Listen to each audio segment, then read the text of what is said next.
Hey everybody, this is Garrett with Earth and Time, and today I'm coming to you from the Houston Zoo where they're having a special dinosaur exhibit, and I'm even wearing my appropriate shirt today. But with that being said, I'm excited because the Houston Zoo has a special exhibit for dinosaurs. I'm gonna go try to find these dinosaurs, go share them with you. So let's get to it.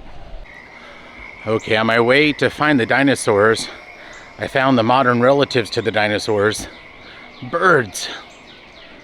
And these are cranes. And pretty cool to see. And then there's these guys, American alligators, who most people think of dinosaurs when they see alligators, but really they're more distant cousins to the dinosaurs. I'm working my way towards where the dinosaurs are, and I'm actually going through a section known as the South America Pantanal section. And this is actually a really neat area. Ooh, I hear dinosaurs behind the wall over here. But what's neat about this area is they have all kinds of neat wildlife, more dinosaur relatives, a roseate spoonbill, and an ibis. And I know I'm working my way towards the dinosaurs, but there's so much to see. The Houston Zoo is pretty awesome. There's a tapir way over there. And look, some more dinosaur relatives there and there. And that one really looks like a dinosaur relative. And that's a greater ray, R-H-E-A. And these other ones are called screamers. And you can actually see way back there, there's actually an anteater walking around way out there. Let's see if he comes around the corner or not, but really neat exhibit here. So it's not necessarily getting squirreled here, but it's getting anteatered and rayed and tapired and roseate spoonbilled and alligator. There's so many cool animals to see here along the way as I work my way to get to where the dinosaurs are, that I want to share all of them with you. There's another ray walking around. Gives you a real idea for how many dinosaurs would have walked. Oh, and look at this guy. You're getting in the way of my dinosaur bird picture, but pretty cool to see the anteater as well. Animals are very active early in the morning, so I'm here at opening. One, there's not very many people here, and the animals are up and moving about and very, very active. So if you come here, I'd also recommend coming early. Hi, Ray. Modern day dinosaur. Look at it. Hi, it's coming right up to us. Hi. You wanna come say hi? Oh, you're cool. So one thing you can do is we've gone and looked at dinosaurs. Are you posing? Check this guy out posing for us. Oh, hi. Oh, hello. One thing you can do is take a look at their feet. And we've looked at dinosaur tracks. Anybody who just saw my Jurassic dinosaur track video, you can see how the tracks look very similar to dinosaur tracks. In fact, you can see some running right through in there, and it looks a lot like the dinosaur tracks we saw when we were in Utah. So paleontologists will actually look at how birds like ostriches or the ray or emu walk and look at their tracks and their gaits and try to understand the size and how dinosaurs moved as well, which is really, really cool. And it's a way for present day, because we actually can't see dinosaurs obviously walking around, but we can see their ancestors and relatives, and those are the birds, and see how they moved and give us a much better idea about the life of a dinosaur. All right, I'm still trying to hunt down the entrance to this place. I can hear dinosaurs all around me, but I haven't found the entrance yet. So let's keep exploring. All right, so I really like guinea pigs, and this is a capybara. And capybaras are just basically giant guinea pigs, and look how cool they are. And honestly, they're pretty darn cute. And right now, there's a zoo worker feeding some leaves to a tapir. And look how excited the tapir is. Get some of those leaves. And the capybaras as well. Don't worry, be cappy. So those of you who visit here, here's the name of that section, Pantanal. Pantanal? Pantanal? I always struggle with pronunciations, but here we go. South America's this word. And it's definitely worth checking out. And I found them. Dinosaurs, and look, you can sit on this T-Rex. Poor guy's missing his legs, but you can sit up there and get a picture. I finally found the entrance to the dinosaurs. Let's go take a look. All right. Music and everything. All right. It's a Carnotaurus first. Oh, they're even animatronic. That's cool.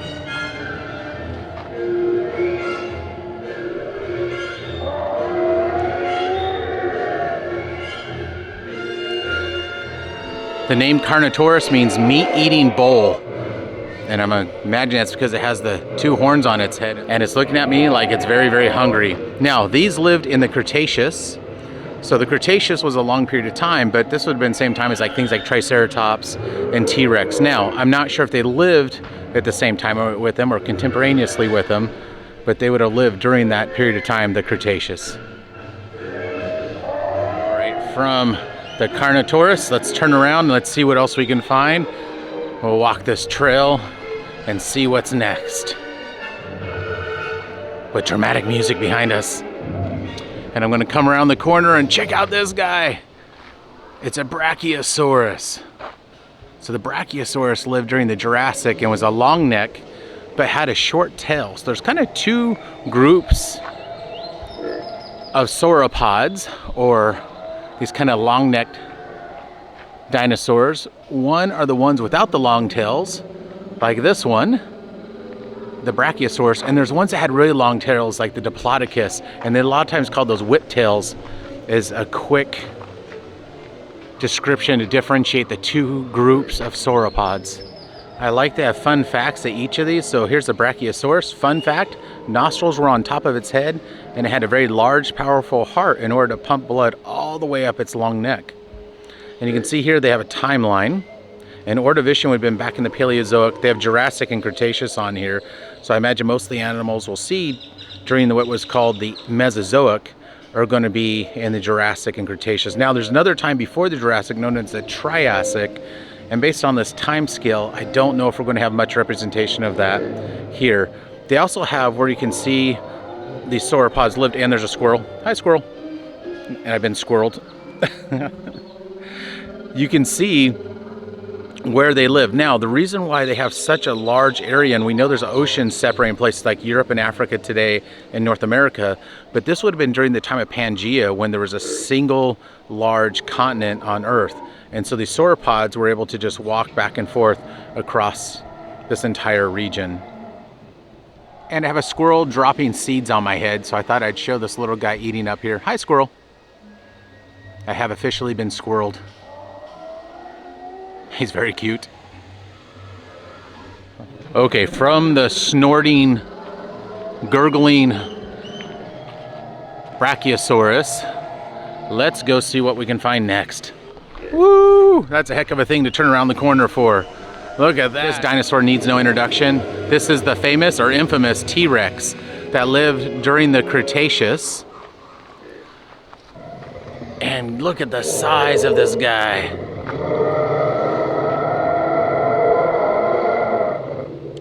And I know it's hard to tell just how big this is, but I can't even reach the top of its head if I was standing next to it here. So they really did a good job with this exhibit to make them feel life-size and also to create sounds and have music and to really build that on this. If I get eaten, you all saw it here on my channel. That's awesome. And they have a little baby T-Rex.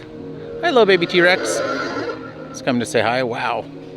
Oh, and their eyeballs move. Oh my goodness. The animatronics on this are amazing. Oh my goodness. Wow. Oh, geez. And the mama just stood all the way up and is 18 feet tall. Absolutely gigantic. Now, what is she growling at and protecting her little one from? Well, it turns out, if I turn around, we have a Triceratops right on the other side of the path that also lived during the Cretaceous and really at the end of the Cretaceous. So the Triceratops and T-Rex would have been around when the asteroid struck and the end of the time of the dinosaurs. Now, it's interesting here again, we'll see that these lived in that latest Cretaceous period of time. And we take a look at this. I think most people know some of these fun facts, but let me give them to you if you don't. And that is Triceratops means three-horned face. Yep, that's a pretty accurate description. They think are most likely used to display dominance. And again, you can see they were during the Cretaceous and they really were prominent around North America. And I like that they have everything here in both English and Spanish.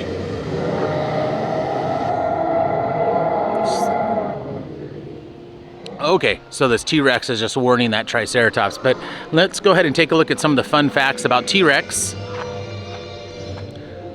Or Tyrannosaurus. I think most people know Tyrannosaurus means tyrant lizard king because it's one of the largest and most powerful dinosaurs, and its arms were only 3 feet long with 2 fingers that were unusually powerful for their size. And it says the height is 16 feet on this guy. So I was guessing 18. I wasn't too far off. Really cool. Like being a kid in a candy store or in a toy store, that's how I feel when I'm here with these dinosaurs. Even though they're animatronic, they're so lifelike and so well done here that I'm giddy and very excited. And they have a whole bunch of information here about birds and the fact that birds are modern day dinosaurs.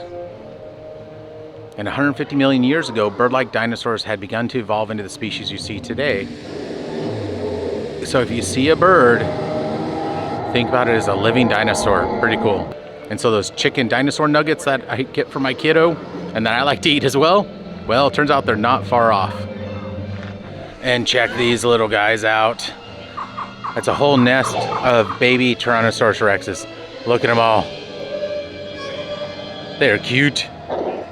All right, from the Cretaceous, we're going to head into the Jurassic and take a look at Stegosaurus. So they really are hitting all the most popular and famous of the dinosaurs. So Stegosaurus was around during the Jurassic, along with my favorite dinosaur, the Allosaurus, which I'm hoping we'll see one along the way. And they had a very large distribution across the globe, which we can see here. Now again, you have to remember that all these were joined together as Pangea, and so you can get an idea about how far the range of Stegosaurus was. A couple fun facts. Stegosaurus means roof lizard or plated lizard. Its brain was incredibly small, about the size of a lime, and it had a total of 17 plates along its back and 2 pairs of long spikes near the end of its tail. All right, so I was really enjoying the display here, and this is cool to see Coelophysis. So Coelophysis may have been the type of dinosaur that made some of the tracks when I visited the St. George Trackway or the Johnson Trackway, and I can link that video up here for you to see. That was actually the very first episode or tour I ever did. But one thing I'm going to say, it's really cool seeing them. However, they have some things wrong on here. First of all, it says they lived during the Cretaceous. They actually lived in the Triassic, so they would have been before. They came around and became extinct before we had things like even the Stegosaurus in the Jurassic. The Coelophysis would have been around in the early times of the dinosaurs, the Triassic. So in the Mesozoic, we can kind of take a look here. It actually goes, after it says Ordovician, there's a couple other periods, but then we're going to say Triassic is the start of the Mesozoic, the time of the dinosaurs. And then it went to the Jurassic and then the Cretaceous. And so these are a good representation of what a meat eater, a carnivore, or a theropod would have looked like during the Triassic. And you can see they're looking at me like they want to eat me, so I'm getting a little nervous. Here's some fun facts about Coelophysis. I always say Coelophysis is a very nicest, so I can always remember their name. That was the only way I can remember their name for a long time when I was working on dinosaur tracks of the Triassic age. Okay, back to the fun facts. Coelophysis means hollow form because of its hollow limb bones. So similar to what we think about birds today. They had 3 fingers on each hand, sharp, jagged teeth, and they think they were very fast runners, a benefit that helped them hunting prey. And let's see if we can hear them talk.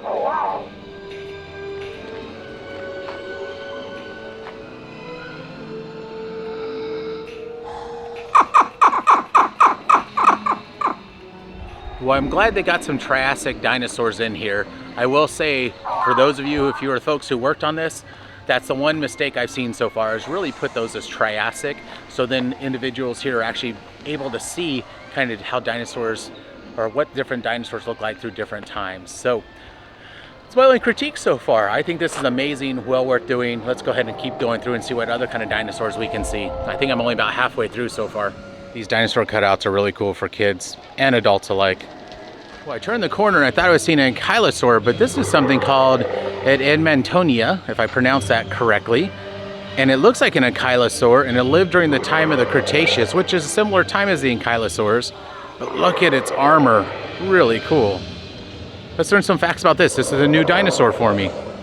Fun facts, the bony humps that dotted its already rough hides are called osteoderms. So all these are called osteoderms. It's theorized that Edmontonia had a highly developed sense of smell thanks to extensive nasal passages within the skull. And then it lived in the Cretaceous. And because of its name, it was found around Edmonton, Canada. It looks like it's the only one they found. But it's pretty impressive. It's 6 feet tall and 22 feet long. And check this out. This is a baryonyx. And look at that. It's even eating fish out of the pond and dripping water. So baryonyx is also a new dinosaur for me. So baryonyx, the name means heavy claw due to its large claw on the thumb of each hand measuring about 13 inches. And you can see those claws there. Kind of reminds me a little bit, not quite as large as something like a therizinosaur, the ones that had the really big claws, kind of like, for those of you who know X-Men, Wolverine. Now, it says it is one of the few fish-eating dinosaurs. Maybe they have evidence of it eating fish somehow, if they've got a skeleton, or where they found the remains is along a lake. Now, I do know that the dinosaurs that were around Lake Whitmore that I was at and visited in my very first video, those dinosaurs, those theropods that were there, the Eubrontes and Graulator tracks that we saw, probably maybe related to Coelophysis, were probably eating fish as well, because we saw them along the edge of the lake. So there's a good chance that maybe they were fish eaters. So baryonyx would have lived during the early time of the Cretaceous, so pre, say, T-Rex and Triceratops. Very neat dinosaur, and a new one for me as well. And although it looks like a bird maybe didn't like some of the places here on the map, it looks like these have been found in the UK, and it looks like down in Spain. I like, as we move along this path, they also have information about the animals that are here. And so it says the American alligator is just one living dinosaur. Yeah, not really a dinosaur, but that's okay. I get what they're trying to do. They're trying to get people excited about the fact that the reptiles, dinosaurs are reptiles, and alligators and crocodiles have been around for a long time. In fact, it lived side by side with dinosaurs. So the Dilophosaurus lived during the early Jurassic time, so immediately post-Triassic. In fact, there's a chance that the place I was visiting at Lake Whitmore in Utah was right on the boundary between the Triassic and Jurassic, and maybe some of the large steps we saw there, large tracks we saw there, were related to these guys if it was more early Jurassic time. Fun facts about them. Dilophosaurus means double-crested lizard, and they had a long, thin legs and short arms with 3 fingers and claws on each hand. They were carnivores. And these are maybe ones that could have also been fish eaters as well, working along the edges of Lake Whitmore in Utah. These are indeed some of the creatures that made those tracks, along with things like some kind of Coelophysis or relative to the Coelophysis. Really cool. Very excellent display. All right, and with the Dilophosaurus, we come to the end of the dinosaurs. Now, that was pretty awesome. I will say it was $5.95 to go through. They also have a deal for unlimited times through, as well as unlimited times on the carousel for $8.95 for members. And I think that's definitely worth it, because you can walk through here a few times, check out some of the information, enjoy a little more time here with the dinosaurs. You can go do some exploring through the rest of the park, and then you can come back here. You can go hit the carousel and come back and do another round through. So I bought a wristband for $8.95 so I can come back and do this again and again and again. Imagine a better place to end this video than on riding on a T-Rex. So thank you all for joining me today to check out the dinosaurs at the Houston Zoo. You all know what to do by this point if you enjoyed this episode and this tour, and I'll catch you all in the next video. Take care. Yeah! I'm being born as a dinosaur.